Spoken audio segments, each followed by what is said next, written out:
नमस्कार, मी यामिनी महामुणकर. हॅलो 24 तासमध्ये तुम्हा सगळ्यांचं स्वागत. आज हॅलो 24 तासमध्ये आपला विषय थोडा वेगळा आणि तुमच्या आवडीचा आहे. आज आपण चर्चा करणार आहोत भ्रमंती टुरिझमवर. देश विदेश पाहण्याचं तर अनेकांचं स्वप्न असतं, पण कुठे फिरायचं, कुणासोबत आणि कसं, आणि सगळ्यात महत्त्वाचा प्रश्न असतो तो म्हणजे बजेट.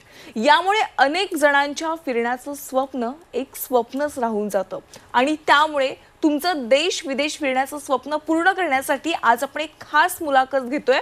पर्यटन क्षेत्रातील उद्योजक दिलीप यादव आज आपल्यासोबत आहेत. सर, तुमचं स्वागत आहे. नमस्कार. नमस्कार. एखाद्या सर्वसामान्य माणसाने उद्योग उभारण्याचं ठरवलं आणि प्रचंड मेहनत घेतली तर तो माणूस देखील स्वतःचा उद्योग उभारू शकतो. याचं मूर्तिमंत उदाहरण म्हणजे दिलीप यादव. दिलीप यादव यांनी 2006 मध्ये ट्युलिप हॉलिडेजची स्थापना केली. 1992 सालापासून ते पर्यटन क्षेत्रामध्ये कार्यरत असून आजवर 125 वेळेस युरोपला भेट दिलेली आहे. जगभरातले 45 देश ते फिरलेले असून आजवर 75,000हून अधिक पर्यटकांना त्यांनी भारतात आणि भारताबाहेर जग दाखवलेलं आहे. पर्यटन क्षेत्रातील त्यांच्या या प्रदीर्घ अनुभवामुळे त्यांना आजवर असंख्य नामांकित पुरस्कारांनी देखील गौरविण्यात आलंय आणि लवकरच पुन्हा एकदा त्यांच्या युरोप टूर सुरू होत आहेत. तर या संदर्भात आपण त्यांच्याशी बातचीत करणार आहोत. सर, तुमचं पुन्हा एकदा स्वागत आहे.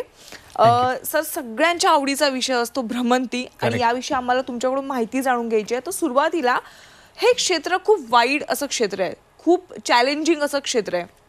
तर तुम्ही कसं ठरवलं की या क्षेत्रामध्ये यायचं? खरं तर चॅलेंज आहे ते आहेत वगैरे नंतर कळलं आणि तुमची आवड असायला हवी. आणि पर्यटनाची मला प्रचंड आवड होती, त्यामुळे या क्षेत्रामध्ये आलो. त्यामुळे सगळ्यात महत्त्वाचं काय असेल तर आवड.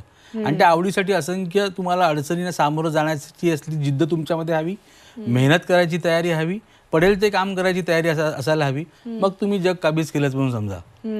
त्यामुळे ठरवून असं काही मी आलो नाही, आवडीमुळे या क्षेत्रामध्ये मी आलो आणि आजपर्यंतचा प्रवास आपला त्यामुळे सुरू आहे. आणि हे क्षेत्रच असं आहे की आपोआप याची आवड देखील लागायला लागते.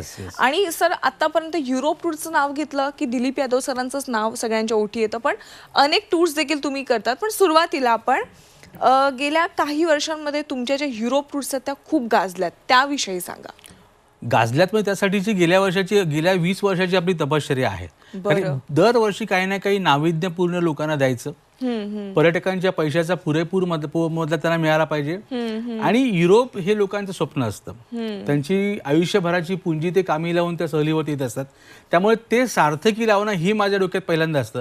आणि त्याप्रमाणे आयटनरी डिझाईन होत असतं, वर्षभर युरोपची तयारी मंडळी आपल्याकडे सुरू होते आणि त्यानुसार आपण आयटनरी डिझाईन करतो. एकदा युरोपमध्ये लोक गेली किंवा पर्यटक गेला की त्यांनी सगळंच बघून यावं हा माझा अट्टाहास असतो. त्यामुळे त्या सहली लोकांना प्रचंड आवडतात आणि आल्यानंतर देखील लोक ते लक्षात ठेवतात. नक्कीच. पण सर, युरोप शिवाय तुम्ही जगभरात आणखीन टूर्स करता, म्हणजे देश विदेशात, भारतात देखील तुमच्या टूर्स आहेत आणि विदेशात देखील आहेत. तर या संपूर्ण तुमच्या टूर्स विषयी सांगा. भारतामध्ये तर आपण काश्मीर ते कन्याकुमारी सगळंच टूर्स करतो. आता आपल्या काश्मीरच्या सगळ्या सहली सुरू होतात एप्रिलपासून.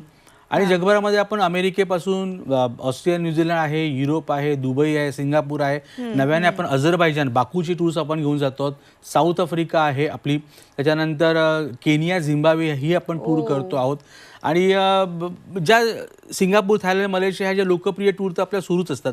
पण वैविध्यपूर्ण गोष्ट म्हणाल तर आपण यावर्षी बाकू आणले. नॉर्दर्न लाईट्सची टूर आताच मी जस्ट करून आलो. जपानचा चेरीपासूनचा सीझन सुरू होता. 1 तारखेला मी आता जपानला सहल घेऊन चाललोय.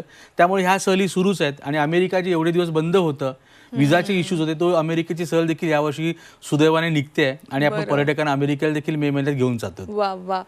तुम्ही नॉर्दर्न लाईटचा उल्लेख केलात आणि सध्या खूप क्रेज सुरू आहे, लोकांना खूप अट्रॅक्शन झालंय ते नॉर्दर्न लाईट्स विषयी. तर नुकतंच तुम्ही त्या टूर्स केल्यात, तर प्रेक्षकांना मला सांगायचं, प्रेक्षक हो, नॉर्दर्न टूरची लाईट बघण्यासाठी जी सरांनी टूर केली आहे, तो जो संपूर्ण त्यांचा प्रवास होता, ती टूर कशी झाली आहे हे आपण त्यांच्या एका क्लायंटकडनंच ऐकूयात. Thank you, Dilip Dada, for a wonderful trip to Norway. It was a beautiful trip. We had seen Northern Lights. Photo तर काढलेच आहेत आपण आणि खूप मजा आली बघायला. मजा आली. आणि दिलीप दादांबरोबर म्हणजे मजा येणं हे काही सांगायची गरज नाही खरं अजिबातच. पण मजा आली हे सगळं बघायला आणि बर्फ खूप एन्जॉय केला. खूप मजा आली. Thank you so much Dilip. This is the first सुरू केल्यानंतर पहिल्यांदा युरोप टूर झाली होती आमची.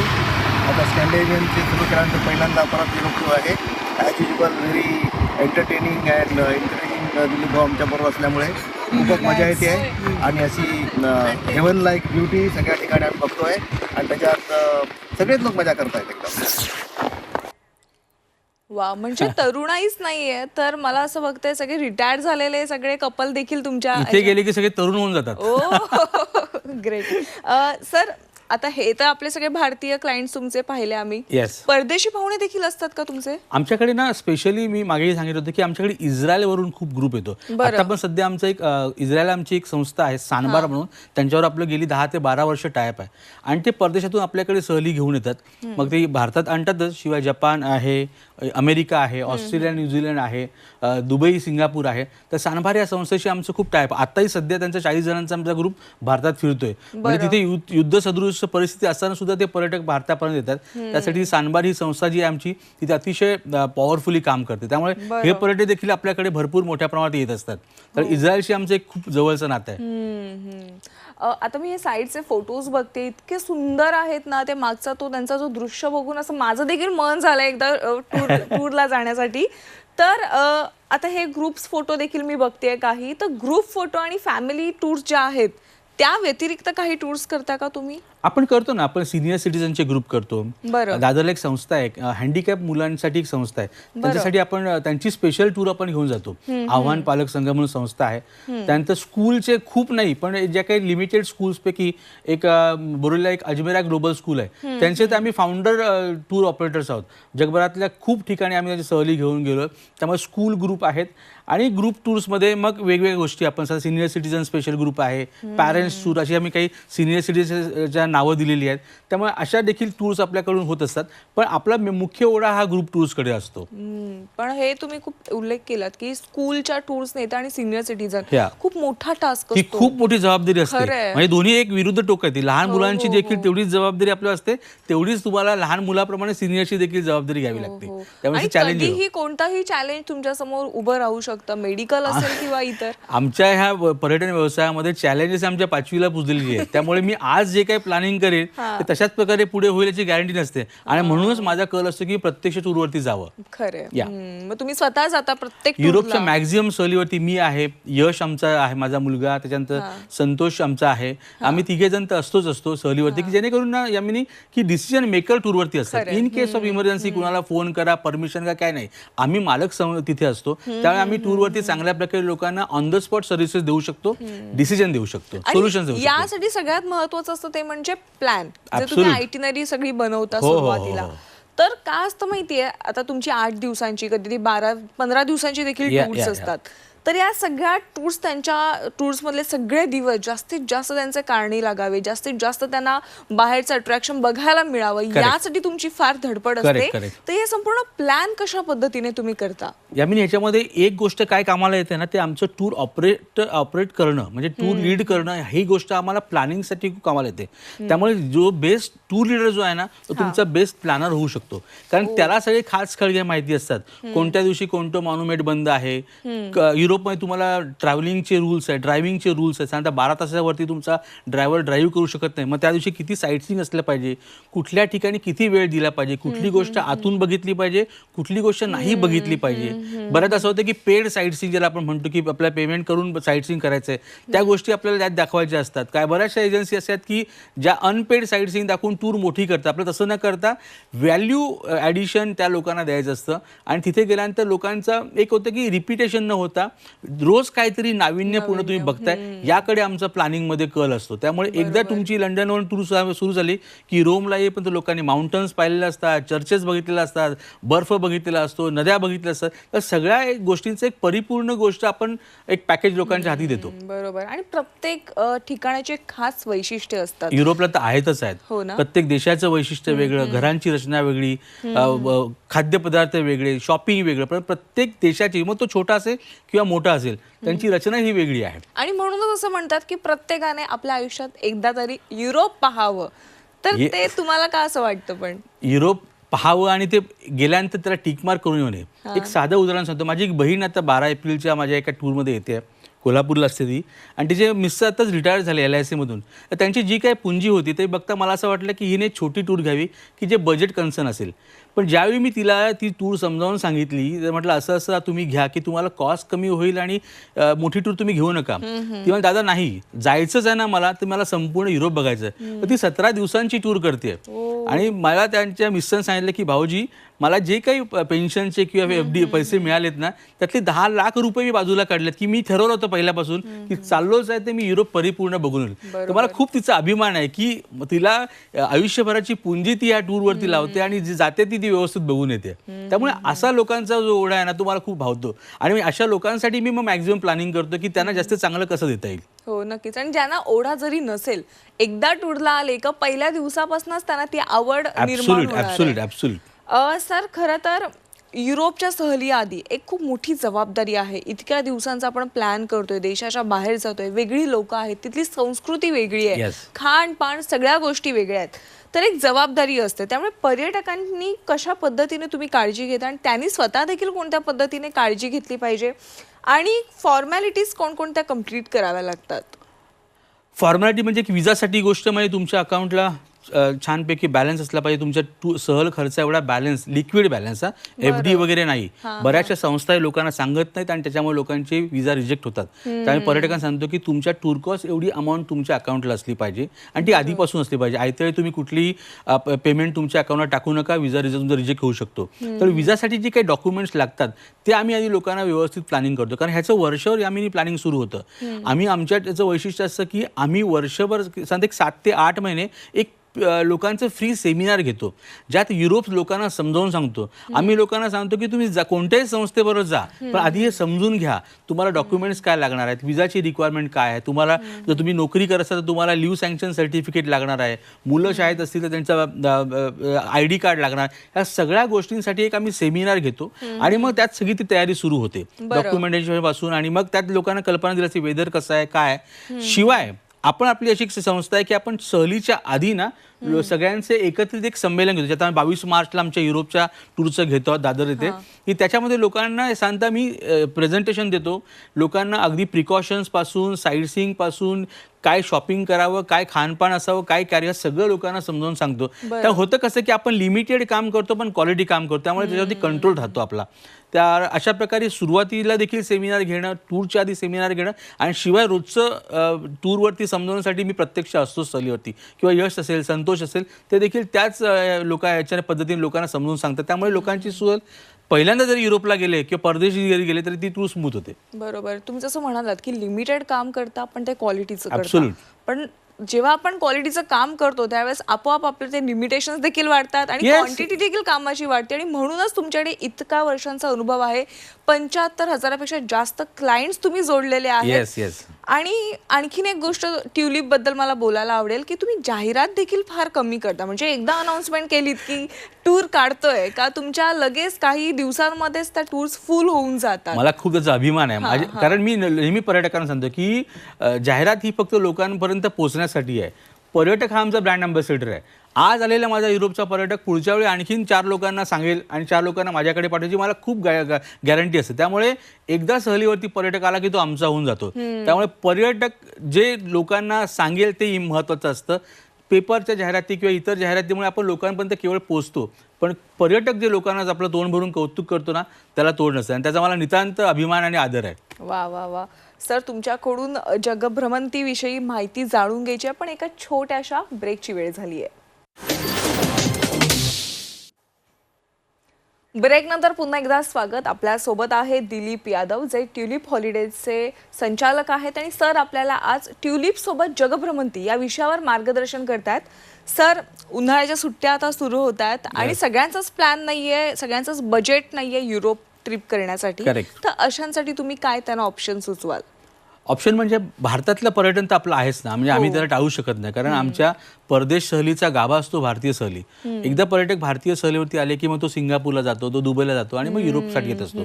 पण भारतामध्ये पर्यटन हे सगळ्यात मस्ट आहे आणि त्यातला आता सध्या हॉट डेस्टिनेशन म्हणजे काश्मीर.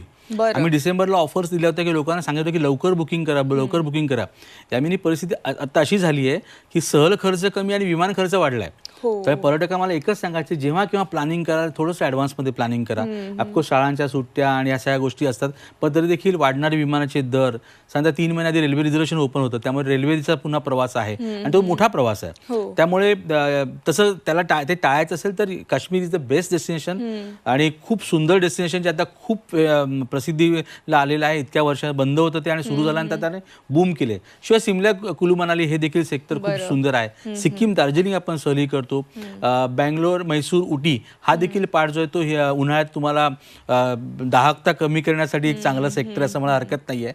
बाकी एप्रिल, मे, जूनला हा सेक्टर झाल्यानंतर आम्ही मग डिसेंबर पासून किंवा ऑक्टोबर, नोव्हेंबर पासून केरळ, राजस्थान ह्या सेक्टरकडे वळतो. इवन डिसेंबर नंतर साधारणतः एप्रिल, मेच्या मध्ये आसाम, मेघालय हे देखील एक सुंदर सेक्टर आहे. आणि आमचं भारतातलं पण म्हणता येणार नाही किंवा खूप परदेशी म्हणता असं फेवरेट सेक्टर म्हणजे नेपाळ, काठमांडू, पोखरा हे अतिशय सुंदर सेक्टर आहे. तर ते देखील मे महिन्यात देखील आपण करतो आणि मग इतर वेळ देखील ते करता येतं. म्हणजे तिथे तुम्ही हिमालय बघू शकता आणि सगळा निसर्गरम्य जो परिसर आहे तो तुम्ही अनुभवू शकता. तर भारतात ह्या सहली आहेत. परदेशामध्ये बजेटनुसार तुम्ही इतर सहली देखील घेऊ शकता. त्याविषयी सांगा जरा. की बजेट म्हटल्यानंतर की युरोपमध्ये मी जसं म्हटलं तुम्हाला की जेवढे दिवस जास्त तेवढे तुमची कॉस्ट जास्त. आज पेपरमध्ये खूप जाहिराती येतात की अमुक 1 लाखामध्ये खर्च, पण युरोप म्हटलं तर साधारणतः बेसिकली एक विमानाचा आणि विजाचा खर्च साधारणतः लाख रुपये पण जातो. त्यानंतर तुमचा पुढचा आलेला खर्च असतो. त्यामुळे लोकांनी केवळ त्याला न भूलता एकदा टूर कॉस्ट किंवा नुसती कॉस्ट न बघता त्यात काय काय इन्क्लुडेड आहे ना ते नक्की बघावं, की जेणेकरून मग टूरवर गेल्यानंतर फसगत होत नाही किंवा निराशा पदरी पडत नाही. त्यामुळे केवळ टूर कॉस्ट बघू नका, तर त्या टूर कॉस्टमध्ये, त्या सहल खर्चामध्ये काय काय इन्क्लुडेड आहे त्याचं लोकांनी थोडंसं चोख अभ्यास केला ना की टूरवर तुम्ही आनंदाचे धनी असता. तेच भारतातल्या सहलीवरती देखील टूर किती दिवसांची आहे, त्यात काय काय इन्क्लुडेड आहे, ह्या सगळ्या गोष्टी बघून घेणं. कारण सामान्य माणूस फक्त पैसे आणि ती टूर कॉस्ट बघून अट्रॅक्ट होतो, पण चोखंदळ पर्यटक मात्र ते बघतोच. असं सगळ्यांनीच व्हायला पाहिजे अशी माझी खूप इच्छा आहे, की जेणेकरून आम्हालाही त्रास कमी होतो टूरवरती समजवण्याचा आणि लोक देखील हॅपी असतात. बरोबर. सर, ट्युलिपच्या माध्यमातून तुम्ही आतापर्यंत अनेक टूर्स काढलेल्या आहेत, ज्यामध्ये सिनियर सिटीजनच्या देखील टूर्स तुम्ही काढलेले आहेत. तर अशा वेळेस जेव्हा सिनियर सिटीजन टूरला येतात, सगळ्यात महत्त्वाचा प्रश्न असतो त्यांच्या खाण्याचा. येस.